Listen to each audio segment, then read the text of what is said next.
Bapak Ibu maupun adik-adik tentunya pernah mendengar istilah plagiarisme. Namun bagaimana caranya untuk biar kita terhindar dari plagiarisme?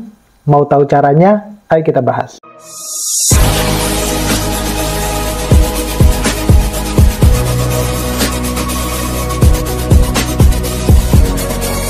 Assalamualaikum warahmatullahi wabarakatuh. Nah, kali ini pada video ini saya akan sharing berkaitan dengan bagaimana sih caranya kita menghindari yang namanya plagiarisme. Nah, jadi yang namanya plagiarisme itu tentunya salah satu momok ya, baik itu untuk Bapak Ibu dosen, baik itu untuk mahasiswa, ketika hasil dari tulisannya mereka sebelum dipublish atau sebelum dibaca oleh orang lain, oleh khalayak umum itu harus dicek dulu plagiarismenya. Nah, biasanya aturan yang beredar itu adalah harus kurang dari 20% plagiat ketika kita menulis ya. Namun ada juga beberapa universitas ataupun beberapa jurnal itu yang menyarankan harus kurang dari katakanlah 15%. Jadi itu disesuaikan dengan aturan yang berlaku ya. Tetapi khusus untuk bagi mahasiswa biasanya itu adalah ketika mahasiswa menulis skripsi ataupun proposal ataupun mungkin artikel ilmiah, itu harus dicek plagiarismenya dan harus kurang dari 20%. Nah, kadangkala kita agak kesulitan nih untuk mengurangi persentase dari plagiat yang mungkin sudah kita lakukan atau yang berada di dalam tulisan kita.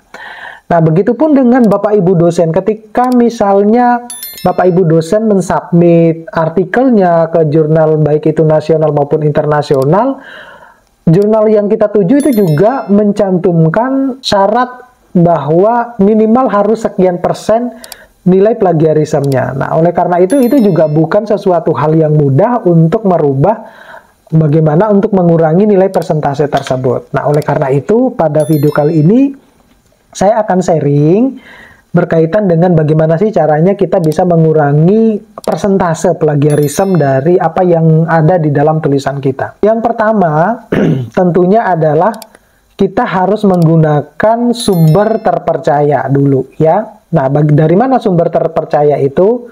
Nah, tentunya berbeda-beda. Kalau misalnya tujuan kita itu adalah penelitian ya, ataupun kita menulis skripsi, ataupun kita menulis jurnal yang akan dipublikasikan, tentunya kita harus menggunakan sumber-sumber yang terpercaya. Dalam hal ini adalah, kalau saya biasanya, saya lebih menggunakan sumber-sumber yang dari jurnal internasional.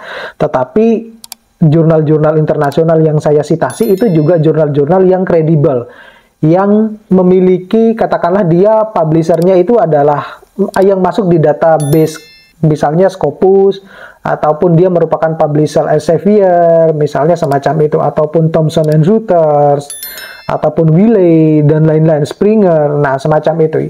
Ataupun yang masuk di dalam database yang Web of Science. Nah, jadi saya biasanya mengambil sumber terpercaya dari situ. Adapun kalau buku saya hampir tidak pernah. Ada, tapi hampir tidak pernah yang sumber citasian saya dari buku. Semuanya bersumber dari jurnal. Kemudian yang kedua itu, kita harus melakukan parafrase ya. Parafrase ataupun merubah kalimat dari hasil citasian kita, dari sumber-sumber yang terpercaya. Nah, ketika kita melakukan parafrase ini, nah, kita harus bisa menggunakan bahasa tersendiri. Jadi, kalau saya biasanya tekniknya adalah saya baca dulu, kemudian saya tahu maksud dan tujuannya seperti apa, baru saya tulis. Nah, biasanya semacam itu dengan bahasa saya sendiri, sehingga itu seringkali tidak ada plagiatnya, ya. Adapun kalau ada itu hanya cuma satu ataupun dua kata. Mungkin pada video berikutnya saya akan memberikan beberapa tools mungkin yang dibutuhkan untuk mempermudah kita memparafrase mungkin ya, semacam itu. Nah, kemudian yang ketiga itu adalah kita harus menguraikan kalimat itu lebih detail ya. Nah, bagaimana kita bisa menguraikan kalimat itu lebih jelas, lebih detail? Nah, tentunya kita harus membaca dulu tuh, ya, membaca dulu apa yang kita akan citasi, kemudian baru kita tulis secara detail dan jelas. Nah, biasanya mesin plagiarisme itu akan membaca ketika saya misalnya melakukan uji coba ya, uji coba dengan menggunakan misalnya aplikasi Turnitin misalnya. Ketika itu tidak detail, tidak lengkap kalimat yang saya buat, maka akan terbaca plagiat. Nah, semacam itu. Oleh karena itu, lakukan pembuatan kalimat atau membuat kalimat itu sedetail mungkin, sejelas mungkin untuk menghindari terjadinya plagiat. Karena yang namanya mesin ya, jadi mesin plagiat, mesin yang biasanya digunakan untuk mengecek berapa persen plagiat itu, sepertinya juga yang namanya juga mesin ya, jadi ada kelemahannya juga. Jadi ketika kalimat itu tidak lengkap, maka dia membacanya adalah seperti plagiat gitu. Jadi kita harus bisa menulis kalimat sendiri, mengutip dari sumber-sumber yang digunakan. Dan tentunya Bapak Ibu, kalau ketika Bapak Ibu mencantumkan sumbernya, baik itu yang ada di badan artikel ya, ataupun di badan skripsi khusus untuk adik-adik, itu harus ada juga di daftar pustakanya. Ya, semacam itu. Jangan sampai ada yang di badannya tetapi di daftar pustakanya tidak ada, ataupun sebaliknya, di daftar pustaka ada tetapi di badannya untuk kita mensitasi kalimat tersebut yang mencantumkan sumbernya tidak ada. Ya. Kemudian yang keempat itu kita harus mencantumkan sumbernya tadi ini, ya. Jadi kalau kita sudah mensitasi ya kalimat A misalnya, kalimat si B misalnya. Nah, itu harus dicantumkan namanya, ya. Kemudian harus ada juga di daftar pustakanya. Nah, kadangkala kalau saya lihat adik-adik mahasiswa itu ketika mencantumkan namanya itu kadang juga salah. Jadi bisa juga terkena oleh plagiat, ya. Karena sebaiknya kalau misalnya kita menggunakan aplikasi referensi ya, seperti misalnya EndNote ataupun Mendeley, nah itu kan mempermudah kita untuk mengontrol referensi kita dengan baik ya, karena tercantum secara otomatis gitu ya. Nah, kemudian yang kelima yaitu kita harus melakukan interpretasi diri ya. Dalam hal ini interpretasi diri yang dimaksud itu adalah kita harus belajar tentang aturan-aturan penulisan yang benar dan bagaimana kita mengutip sumber yang benar. Itu dulu. Jadi baik itu ya, mungkin kalau adik-adik agak susah ya memahaminya, tetapi saya kira kalau Bapak Ibu dosen paham betul bagaimana kita mempelajari aturan-aturan di dalam penulisan tersebut. Nah, tentunya contohnya misalnya begini, kalau kita menulis jurnal ya tentunya kan lebih banyak adalah kalimat aktif. Nah, semacam itu.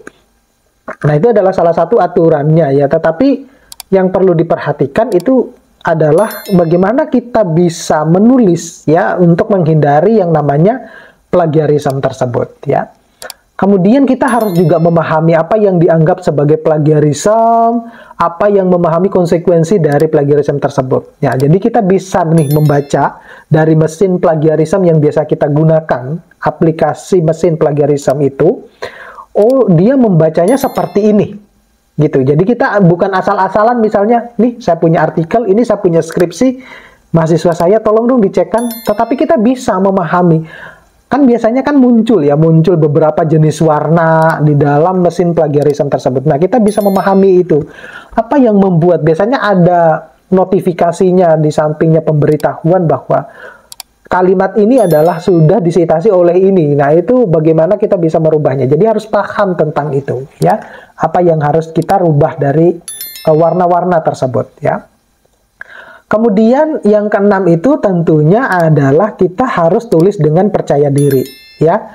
Ketika misalnya Bapak Ibu sudah mensitasi tulisan orang lain dengan menggunakan kalimat sendiri, nah Bapak Ibu harus percaya diri terhadap kalimat Bapak Ibu dan yakin bahwa kalau itu tidak plagiat karena saya sudah merubah kalimatnya tetapi tidak merubah tujuan dan tupoksi dari kalimat tersebut.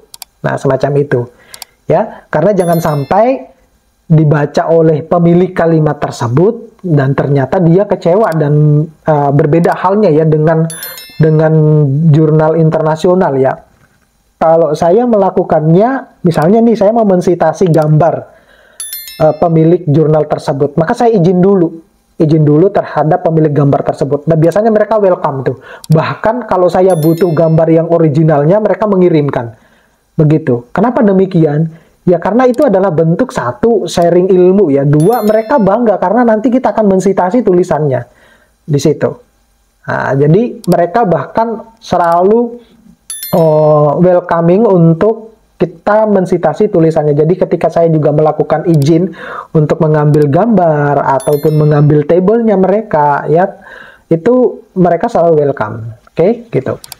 Kemudian yang ketujuh itu adalah lakukan pengecekan ulang sebelum Bapak Ibu mengeceknya di mesin plagiarism ya.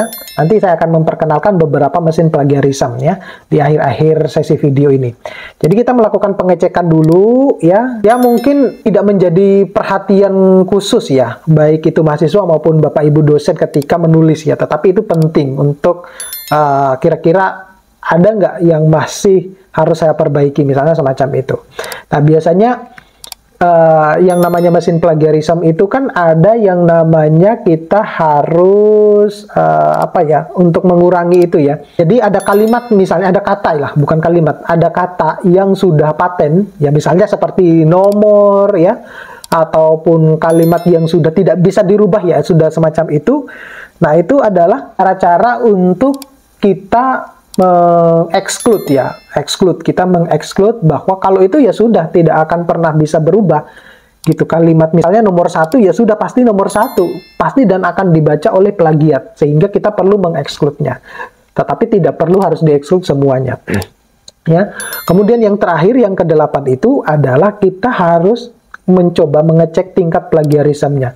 Kalau masih terdapat beberapa kalimat ya plagiarismnya, maka kalimat tersebut harus dirubah kembali ya, harus dirubah kembali. Nah, tentunya Bapak Ibu harus menggunakan ya di online itu sudah banyak ya untuk memparafrase kalimat ya.